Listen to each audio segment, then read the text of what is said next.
case study ya.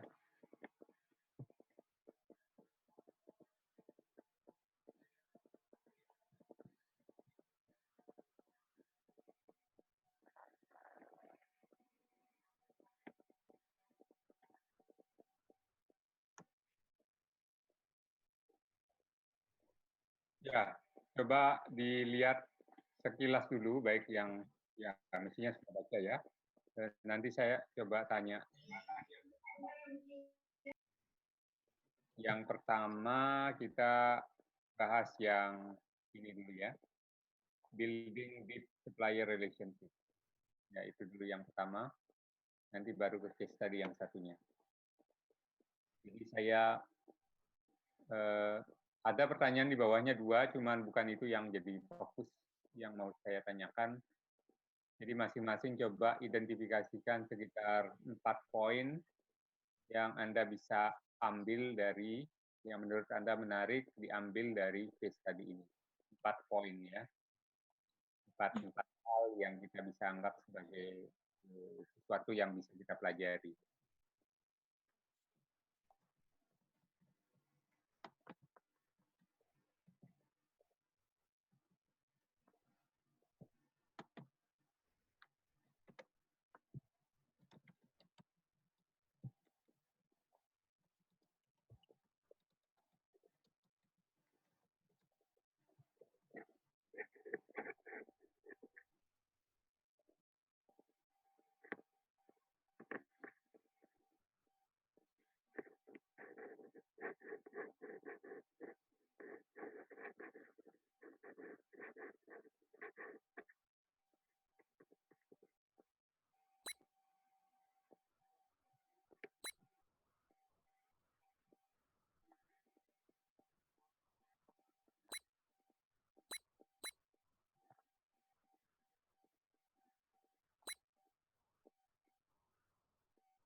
Dengan melaksanakan program ini, Toyota juga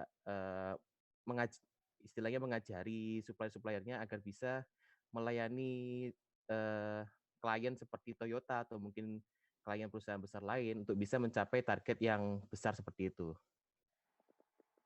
Oke. Baik.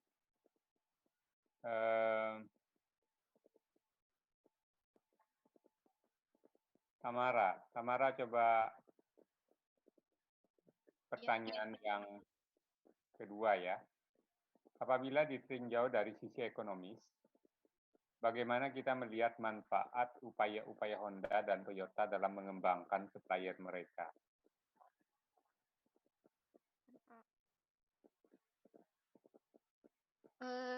Kalau ditinjau dari sisi ekonomisnya, apa namanya, tadi Honda dan Toyota itu berhasil kayak mendapatkan cost reduction sebesar 30% itu Pak, pada 170 komponen yang mereka beli. Itu Pak. Oke. Ada yang lain mau nambahkan? Apalagi benefit secara ekonomis? Karena ketika mereka melakukan pengembangan supplier kan berarti ada cost yang dikeluarkan pasti ya. Jadi ya, ada biaya yang keluar baik untuk mengirim tenaga ahli, untuk apa itu namanya, barangkali ada bantuan dari investasi teknologi dan sebagainya. Tapi dalam bentuk apa investasi itu nantinya akan kembali? Ada yang lain selain Tamara bisa menambahkan? Baik, saya Pak Reza Pak. Ya, silakan. Nah, saya coba menambahkan dari yang saya pelajarin dari sisi ekonomisnya. Untuk Toyota sendiri ternyata setelah di-launchingkan program C321 ini mereka berhasil menciptakan penghematan Pak. Penghematannya itu nggak main-main karena sebesar 9 miliar US dollar. Dan bahkan gabungan Toyota dengan pemasoknya mereka berhasil mengurangi jumlah suku cadang untuk perancangan pegangan pintu Pak. Jadi saya sempat searching di artikel lain, ternyata keunggulan program C321 itu seperti itu Pak. Bahkan penghematan itu bisa mereduce jumlah suku cadang dari yang sebelumnya 34 menjadi 5 suku cadang, Pak. Dan akibatnya memangkas biaya pembelian sebesar 40%, lebih dari yang mereka targetkan sebesar 30% yang di awal itu, Pak. Oke. Baik. Di cerita itu juga ada yang menyebutkan, ada yang disebut tentang studi grup. Ada yang bisa menjelaskan studi grup itu maksudnya apa ya? Aditya Putra.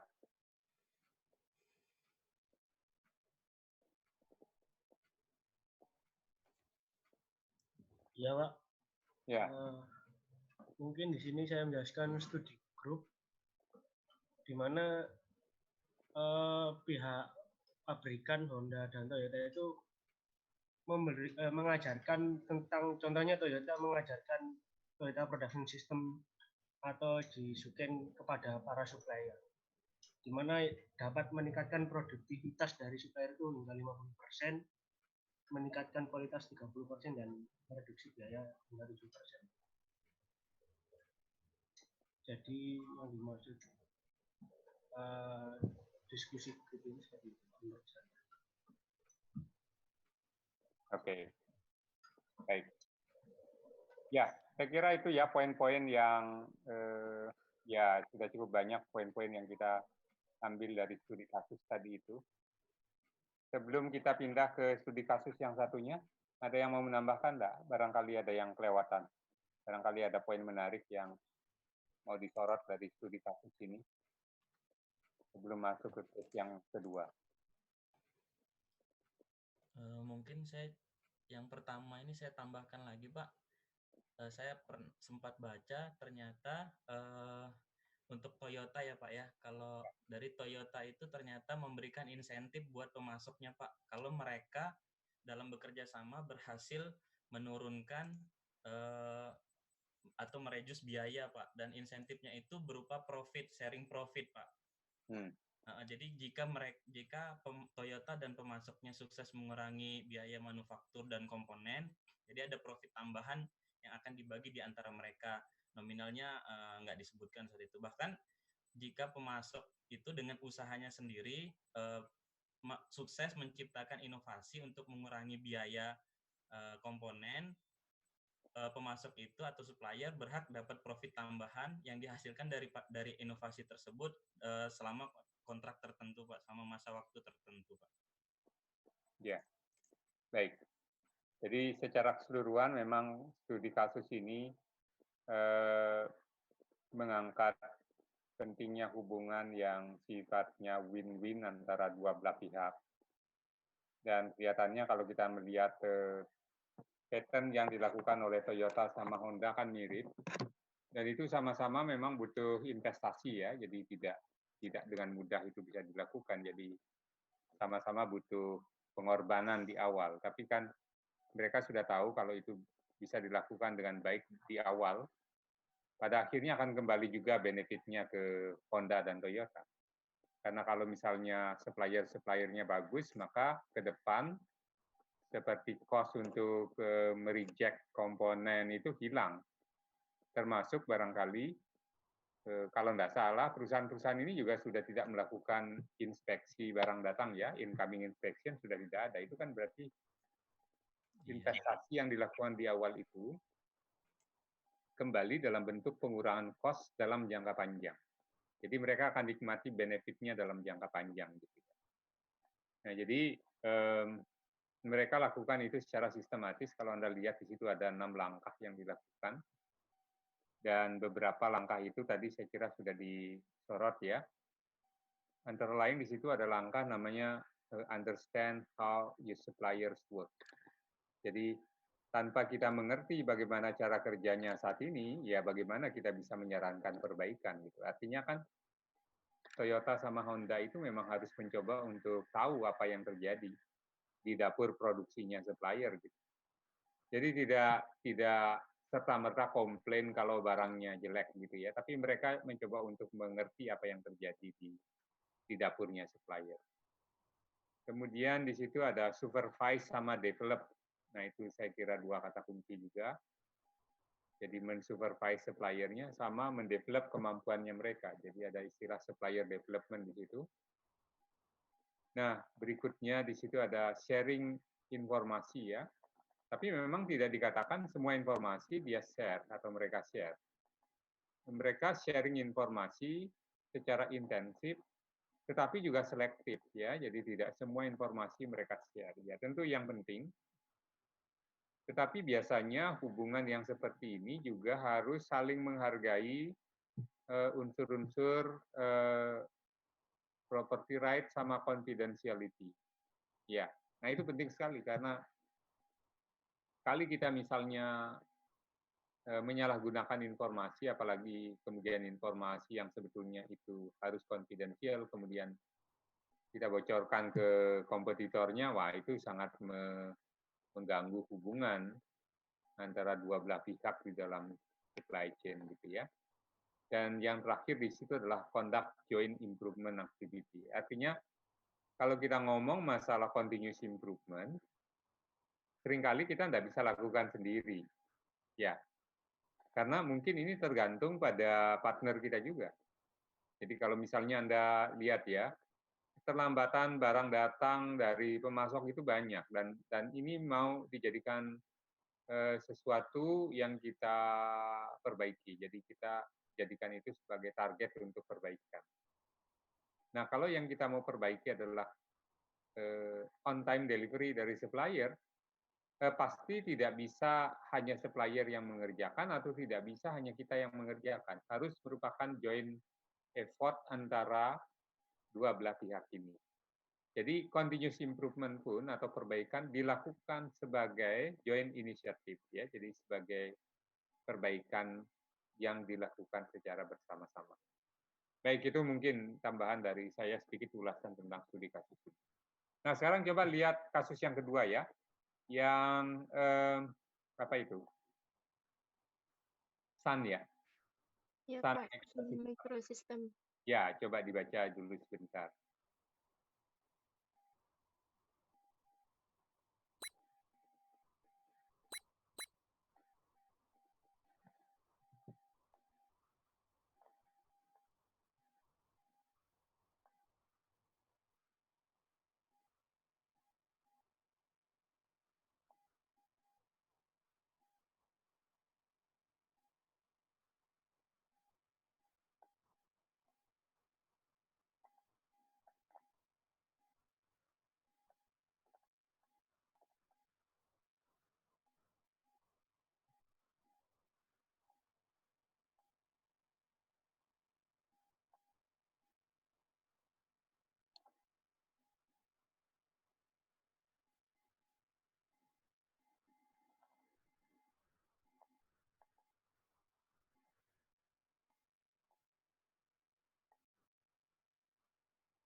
For quotation. Panjangnya 15-20 halaman. Nah, nanti yang akan menentukan siapa yang akan diundang adalah commodity manager atau commodity team-nya. Siapa supplier yang akan diundang untuk memberikan penawaran. Dan ini didasarkan pada persepsi tentang kualifikasi dan kinerja masa lalu. Nah, jadi poin-poin yang mau saya garis bawahi ini adalah tentang kinerja masa lalu. Jadi ini menarik bahwa bagaimana supplier itu perform di masa lalu, kinerja masa lalu itu menentukan, tapi terlalu general yang saya lihat. Jadi seperti di beberapa perusahaan itu mereka hanya punya kategori kalau angkanya di bawah sekian atau kasusnya seperti ini, mereka di blacklist. Nah, selain yang di blacklist, berarti semuanya eligible sebetulnya. Tanpa melihat apakah mereka nilainya 60, 70, 80 dianggap sama. Ya. Nah, itu menurut saya terlalu gentle. Jadi kelihatannya kalau di sini mereka sudah lebih spesifik sedikit bagaimana menggunakan informasi kinerja masa lalu sebagai dasar untuk memutuskan siapa yang akan diundang atau siapa yang tidak. Baik, ke pertanyaan berikutnya, bagaimana model scorecard atau pengukuran kinerja yang digunakan oleh perusahaan? Siapa ini yang belum saya panggil ya? Saya Pak, Dodi. Ya, oh ya, silakan. Ya, jadi untuk scorecard-nya ini kan untuk menghindari unsur-unsur subjektivitas, maka dibuat parameter yang terukur, seperti kayak quality, lead time, delivery, flexibility, dan lain-lain. Sehingga San ini bisa mendapatkan supplier yang memang punya komitmen dan value yang lebih dibandingkan yang lain, Pak. Baik. Ada yang mau menambahkan jawaban dari pertanyaan itu?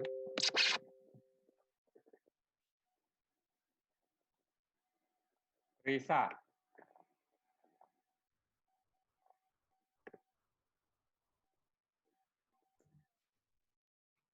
Risa ya?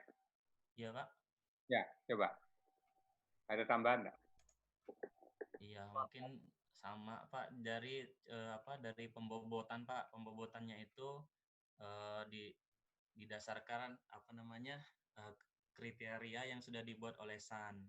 Itu ada 1, 2, 3, 4, 5, 6, 7. Ada 7 kriteria. Dari 7 kriteria itu tetap SAN mengutamakan kualitas.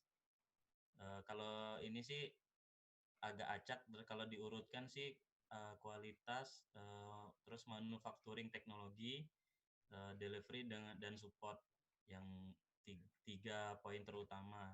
Nah, dari pembobotan tadi baru dikonversi ke poin. Poin itu berdasarkan lead time yang ingin dicapai. Lead time-nya itu SAN pasti punya formulasi sendiri. Kurang lebih sih seperti itu, Pak. Oke. Eki. Ya, Eki. Iya, Pak. Ya. Ada tambahan enggak dari scorecard yang Anda amati? Apanya yang spesifik yang Anda amati tentang penilaian kinerja atau scorecard yang digunakan? Mungkin hampir sama kayak sebelumnya, Pak. Dia ada spesifikasi dan nilai tertentu. Misalkan dari lead time sendiri, itu lead time itu maksimal nilainya 10. Jika suatu supplier mengirimkan barangnya di bawah atau sama dengan target dari lead time yang dijanjikan. Lalu semakin menurun ketika persentase dari ketepatan lead time yang dipenuhi oleh supplier tersebut. Mungkin seperti itu, Pak. Ya, jadi terkait dengan teknik untuk konversi nilai. Nah, ini juga menarik kan sebenarnya kalau Anda amati kan. Jadi karena ini kan beda-beda kriteria yang dinilai, ada kualitas, ada lead time, ada delivery, flexibility. Nah, semua dikonversi ke scoring dalam range 0 sampai 10. Nah, cuman supaya petugas di lapangan itu lebih mudah bisa menggunakan atau mengoperasikan, nah ini dibuat rentang-rentangnya. Nah, justru sebenarnya yang sulit yang ini ya. Jadi yang sulit itu adalah menentukan kalau misalnya nilainya sekian sampai sekian, itu setara dengan skor berapa. Nilainya sekian sampai sekian setara dengan skor berapa. Ini kalau Anda lihat contoh yang konversi skornya lead time, ya.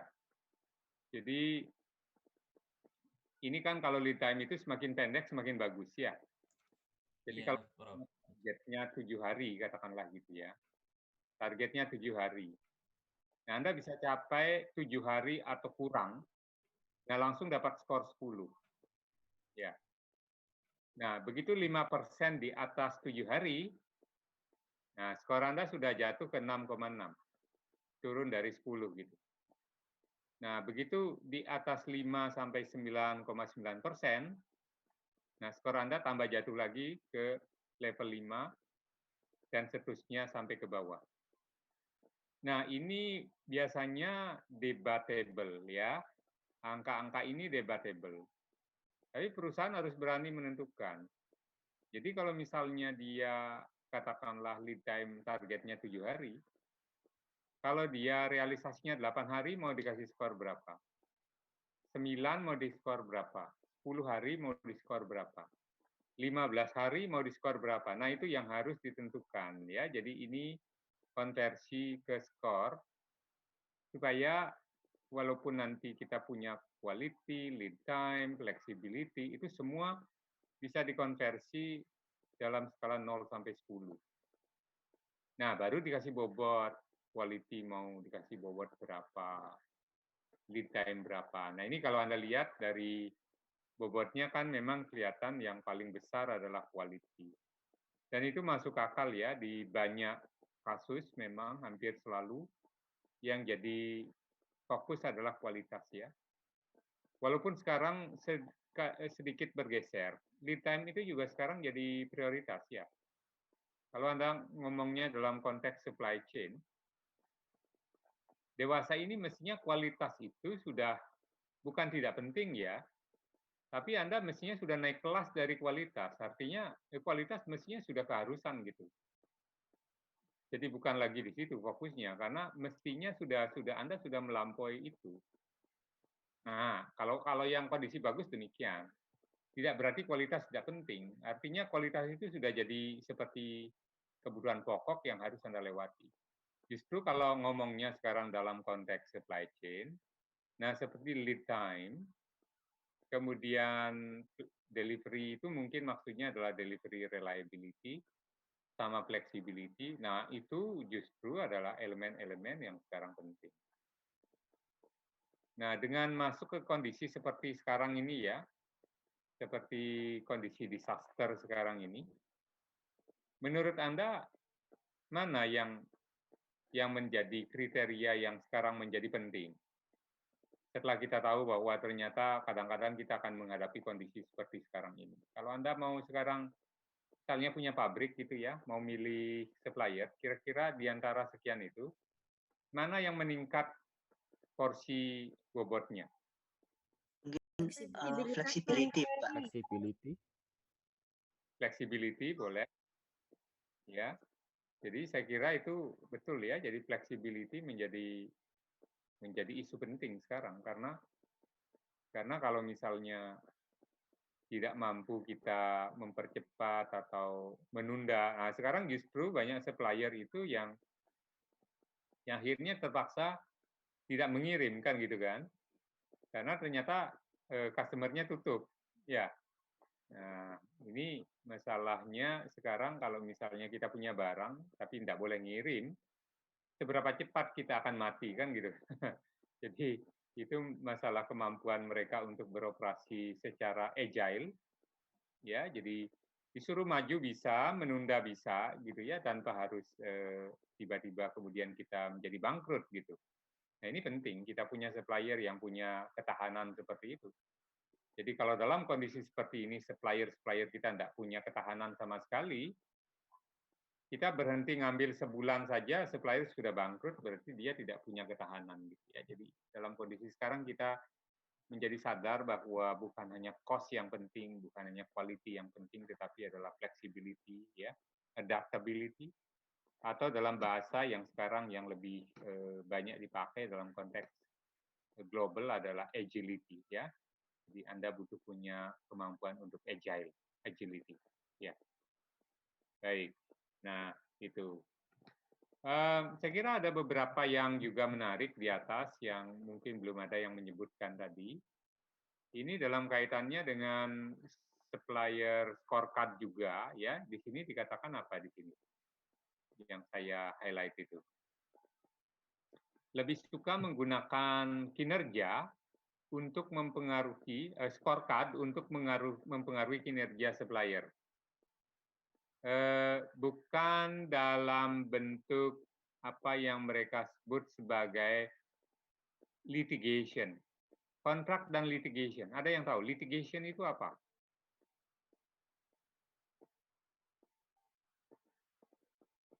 Coba dicari sebentar. Barangkali Anda punya, ya Anda bisa search di situ. Apa itu litigation?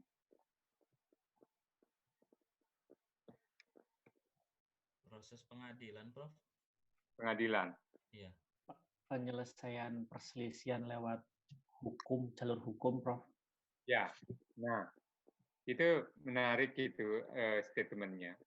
Bahwa artinya kontrak dan litigation. Jadi kalau misalnya supplier kita tidak perform dengan baik, kemudian tiba-tiba kita memberikan hukuman atau memperlakukan dengan ketat penalti, bahkan mungkin diselesaikan dengan jalur hukum, itu saya kira belum tentu akan memberikan long term benefit ya, belum tentu, karena belum tentu kita dapat supplier lain yang lebih bagus dari dia gitu.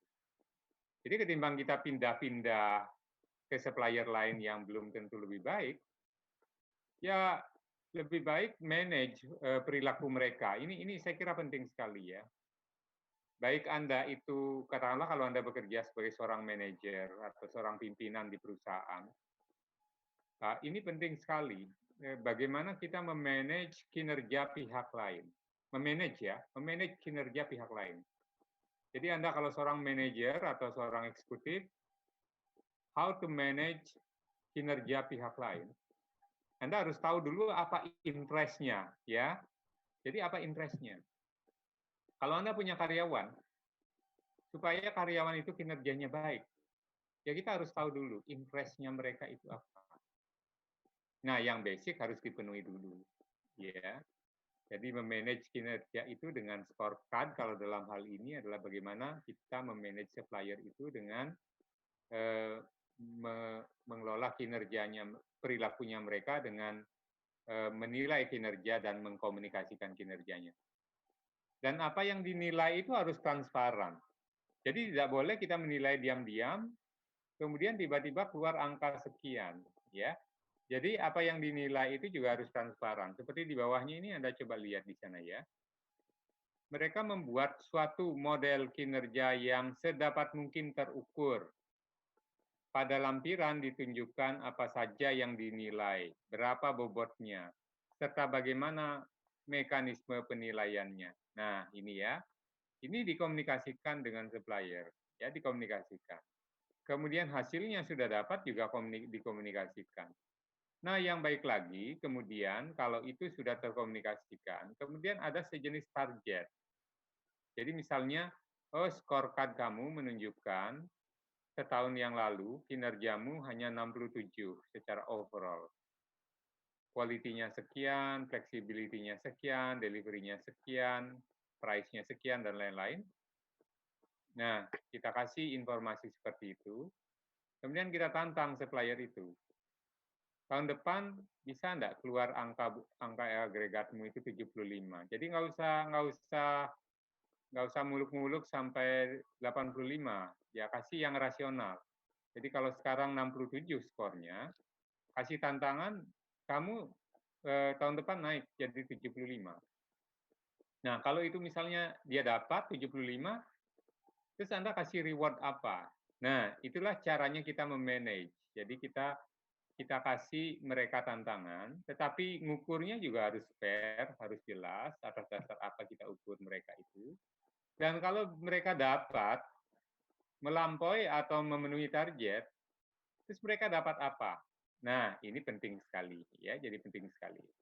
Anda mengelola pihak lain, apakah itu individu ataukah perusahaan, nah itu perlu cara seperti itu. Dan Anda mesti tahu bahwa perusahaan itu kan juga diwakili oleh orang, jadi orang itu punya interest juga, gitu ya. Perusahaan juga punya target. Gitu. Nah, itu saya kira penting ya untuk kita lihat. Ya. Kemudian tentang negosiasi, ya tentang negosiasi. Saya kira di case study yang lalu ya, ada yang masih ingat enggak? Apa yang menyebabkan negosiasi itu berlangsung secara efektif? Ingat saya punya case study yang pernah saya diskusikan di kelas dulu, yang tentang perusahaan lain. Di situ kita pernah membahas seorang negosiator yang baik itu harus bagaimana? Ada yang ingat enggak?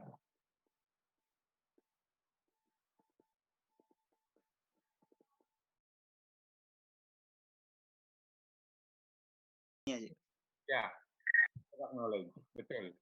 Saya ingat itu. Satu prasyarat seseorang itu bisa nego dengan baik adalah kalau dia itu tahu product knowledge-nya. Coba misalnya Anda sekarang lagi nego, ini proses pengadaan ya, proses pengadaan untuk sebuah barang atau sebuah pekerjaan. Kemudian Anda tidak punya pengetahuan sama sekali tentang apa yang kita beli itu, teknologinya tidak tahu, barangnya sendiri belum pernah lihat gitu ya. Kemudian ini menggunakan material apa, kemudian diproduksi di mana, cost komponennya apa saja, kualitas yang bagus itu yang bagaimana. Anda tidak punya bayangan sama sekali, mau nego itu ya berat gitu ya. Nah, semua yang kita katakan mungkin nanti akhirnya dibantah sama vendornya. Nah, jadi product knowledge itu penting sekali. Ada yang ingat satu lagi yang lain selain product knowledge untuk menjadi seorang negosiator yang baik dalam proses pengadaan? Punya informasi harga pembanding, Pak, dari supplier lain.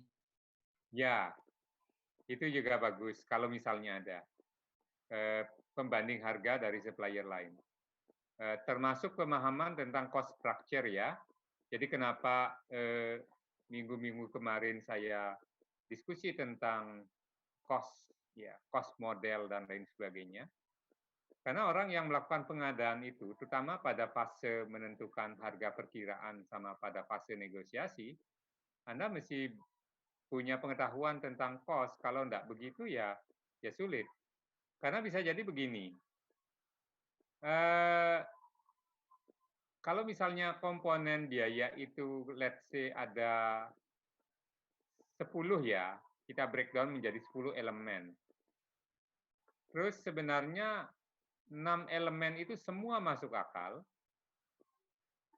Kemudian ada 4 elemen yang ternyata sebenarnya jauh lebih mahal daripada yang sesungguhnya atau seharusnya. Dan kita tidak paham cost structure-nya, dan kita anggap baik-baik saja gitu, maka pasti kita dapat harga kemahalan.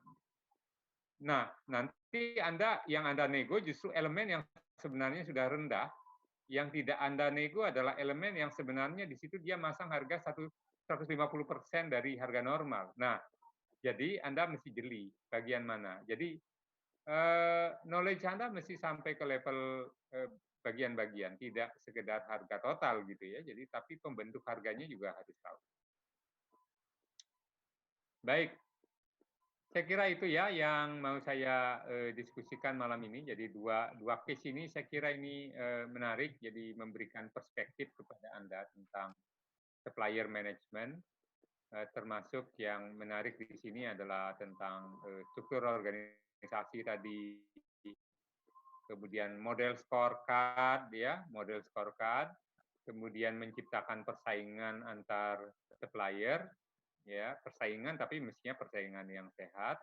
Kemudian bagaimana kita memanage relationship dengan supplier, ya. Nah, ini kalau Anda lihat sebelum ini ya. Jadi commodity manager yang tadi muncul di situ, itu ternyata pekerjaannya itu adalah pekerjaan-pekerjaan yang banyak terkait dengan isu-isu non teknis ya, karena kalau kita memang mengelola hubungan dengan supplier dan kalau kita mau memang betul-betul melihat secara efektif, banyak sekali isu-isu non teknis yang memang harus dibahas di situ dan dipahami oleh seorang manajer begitu ya. Jadi kira-kira seperti itu, banyak isu-isu non teknis. Saya kira demikian ya untuk malam ini. Jadi kita masih punya 2 kali pertemuan ya ini ya. Iya Siap betul, ya, Prof. Prof. Ya. Sekali. Satunya lagi UAS, Prof. Oh iya, maksud saya gitu. 2 kali pertemuan itu, yang satu adalah kita punya waktu untuk materi, kemudian yang terakhir nanti adalah UAS. Jadi minggu depan saya masih menyampaikan materi, kemudian setelah itu ujian ya. Anda coba cek nanti ya, pastikan ujiannya nggak numpuk-numpuk. Kalau misalnya ternyata ada kuliah lain yang ujian pada hari atau malam yang sama, Anda bisa sampaikan ke saya, jadi supaya kita bisa geser ya, supaya mungkin Anda tidak 2 kali ujian dalam 1 malam. Hari Selasa itu ada kuliah apa lagi sebelum saya? Manajemen proyek. Manajemen proyek itu ujiannya kapan?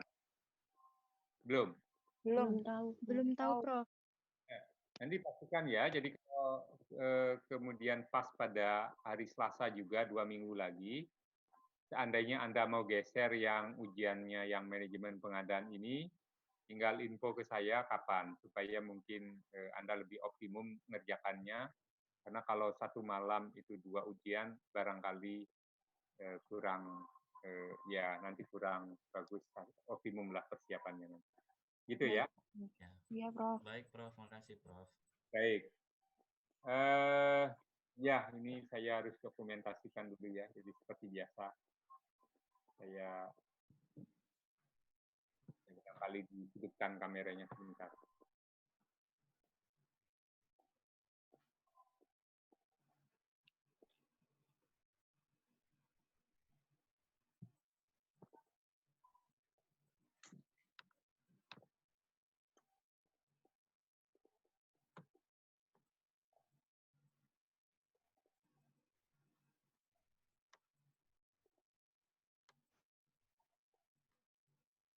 Bias mana Bias?